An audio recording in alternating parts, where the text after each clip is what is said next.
शिवपुरी जिले की बदरवास तहसील के ग्राम साढ़ में अवैध रेत उत्खनन के खिलाफ कार्रवाई करने पहुंची राजस्व टीम के साथ अभद्रता और तहसीलदार को कथित रूप से गोली मारने की धमकी देने के मामले में प्रशासन और पुलिस ने त्वरित एवं सख्त कार्रवाई करते हुए मुख्य आरोपी जयमंडल यादव सहित 2 आरोपियों को गिरफ्तार कर लिया। गिरफ्तारी के बाद प्रशासन ने भारी पुलिस बल की मौजूदगी में आरोपियों के अवैध निर्माणों पर बुलडोजर चलाकर स्पष्ट संदेश दिया कि शासकीय कार्य में बाधा डालने, अधिकारियों को धमकाने और अवैध गतिविधियों में शामिल लोगों के खिलाफ कानून के अनुसार कठोर कार्रवाई की जाएगी। ये घटना केवल एक अधिकारी को दी गई धमकी तक सीमित नहीं है, बल्कि अवैध उत्खनन के बढ़ते दुस्साहस और कानून व्यवस्था पर गंभीर सवाल भी खड़े करती है। सबसे बड़ा प्रश्न ये है कि जब एक तहसीलदार जैसे प्रशासनिक अधिकारी को खुलेआम धमकी दी जा सकती है, तो आम नागरिक अवैध गतिविधियों की शिकायत करने का साहस कैसे जुटाएगा? ऐसे मामलों में दोषियों पर त्वरित कार्रवाई के साथ साथ शिकायतकर्ताओं और सरकारी अधिकारियों की सुरक्षा सुनिश्चित करना भी उतना ही आवश्यक है। कोलारस सब डिवीज़न में तहसील बदरवास अंतर्गत एक ग्राम है सड़बुड़। सड़बुड़ ग्राम से लगातार ये सूचनाएं प्राप्त हो रही थी कि कुछ लोगों के द्वारा सिंध नदी के पर जो स्टाफ डैम बना है, उस स्टाफ डैम के गेटों को क्षतिग्रस्त किया जा रहा है बार बार, और ये गेट क्षतिग्रस्त करने का उद्देश्य जो है वो अवैध उत्खनन है।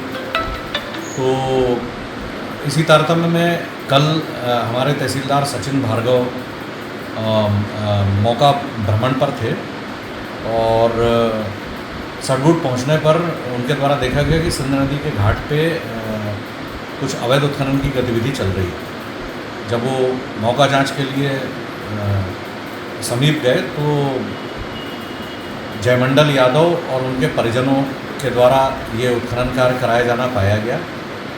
जब तहसीलदार अवैध उत्खनन के अगेंस्ट कार्रवाई करने लगे तो इनके द्वारा विरोध दर्ज कराया गया और विरोध के दौरान मौके पर जो अवैध उत्खनन में संलिप्त वाहन थे उनको वहां से भगाने का प्रयास किया गया और इस प्रयास के दौरान तहसीलदार पर गाड़ी चढ़ाने का भी प्रयास किया गया। तहसीलदार ने इसका सतत विरोध किया। तब मौके पर उपस्थित जयमंडल यादव ने उन्हें गोली मारने की धमकी भी दी। उनके द्वारा कहा गया कि यदि इस कार्रवाई को तत्काल नहीं रोका जाता है तो वो गोली मार देंगे। बावजूद इसके तहसीलदार के पास जो अमला था, उस अमले के माध्यम से ही वहाँ अवैध उत्खनन पर कार्रवाई की गई और मौके से एक वाहन भी जब्त किया गया, पुलिस थाना की सुपुर्दगी में दिया गया। और ये जो वारदात हुई है इसके अगेंस्ट तहसीलदार ने कल थाने में FIR भी दर्ज कराई। पुलिस ने शासकीय कार्य में बाधा और सरकारी अधिकारी को धमकी देना और अन्य सुसंगत धाराओं में अपराध पंजीबद्ध किया है। ये घटना जो है काफ़ी संवेदनशील है और प्रशासन ने इसको पूरी गंभीरता से लिया है। आज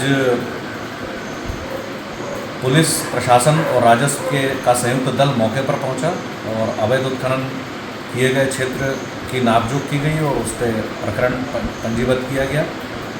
इसके अलावा मौके पर जो मिट्टी और रेत के परिवहन के लिए घाट पर रास्ता बनाया गया था, उस रास्ते को भी नष्ट किया गया। महत्वपूर्ण बात यह है कि ये पूरा मामला केवल अवैध उत्खनन से संबंधित नहीं है, बल्कि अब पारिस्थितिकी तंत्र को प्रभावित करने वाला भी हो गया, क्योंकि सड़बुड़ में नदी पर जो पुल बना है, ये अवैध उत्खनन को अगर तत्काल नहीं रोका गया होता तो वो पुल क्षतिग्रस्त होने की पूर्ण संभावना थी। शिवपुरी से सतीश ढाकड़ की रिपोर्ट।